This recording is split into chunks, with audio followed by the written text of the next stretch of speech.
நற்செய்தி வாசகம். மத்திய எழுதிய நற்செய்தி 8ஆம் அதிகாரம். ஆண்டவரின் உயிருள்ள வார்த்தைகள் 1-4 முடிய.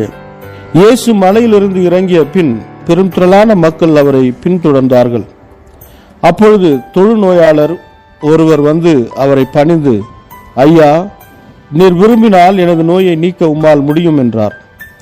இயேசு தமது கையை நீட்டி அவரை தொட்டு, நான் விரும்புகிறேன், உமது நோய் நீங்குக என்று சொன்னார்.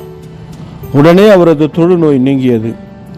இயேசு அவரிடம், இதை எவருக்கும் சொல்ல வேண்டாம், கவனமாயிரும்.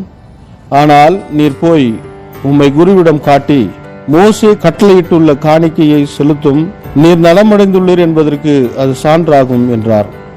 கிறிஸ்து வழங்கும் வாழ்வு தரும் நற்செய்தி. கிறிஸ்துவே உமக்கு புகழ். ಮತ್ತಾಯ ಅಧ್ಯಾಯ 8 ವಚನ 1-4. ಯೇಸು ಬೆಟ್ಟದಿಂದ ಕೆಳಗೆ ಇಳಿದು ಬಂದನು. ಜನರು ಗುಂಪು ಗುಂಪಾಗಿ ಆತನನ್ನು ಹಿಂಬಾಲಿಸಿದರು. ಆಗ ಒಬ್ಬ ಕುಷ್ಠರೋಗಿಯು ಯೇಸುವಿನ ಬಳಿಗೆ ಬಂದನು. ಅವನು ಯೇಸುವಿನ ಮುಂದೆ ಅಡ್ಡಬಿದ್ದು, ಪ್ರಭುವೇ, ನೀನು ಇಷ್ಟಪಟ್ಟರೆ ನನ್ನನ್ನು ಗುಣಪಡಿಸಬಲ್ಲೆ ಎಂದನು. ಯೇಸು ಅವನನ್ನು ಮುಟ್ಟಿ, ನಿನ್ನನ್ನು ಗುಣಪಡಿಸಲು ನನಗೆ ಮನಸ್ಸಿದೆ, ಗುಣವಾಗು ಎಂದನು. ಆ ಕ್ಷಣವೇ ಅವನ ಕುಷ್ಠರೋಗ ವಾಸಿಯಾಯಿತು. ಯೇಸು ಅವನಿಗೆ, ಇದು ಹೇಗಾಯಿತೆಂಬುದನ್ನು ಯಾರಿಗೂ ಹೇಳಬೇಡ. ಈಗ ನೀನು ಹೋಗಿ ಯಾಜಕನಿಗೆ ನಿನ್ನ ಮೈಯನ್ನು ತೋರಿಸು.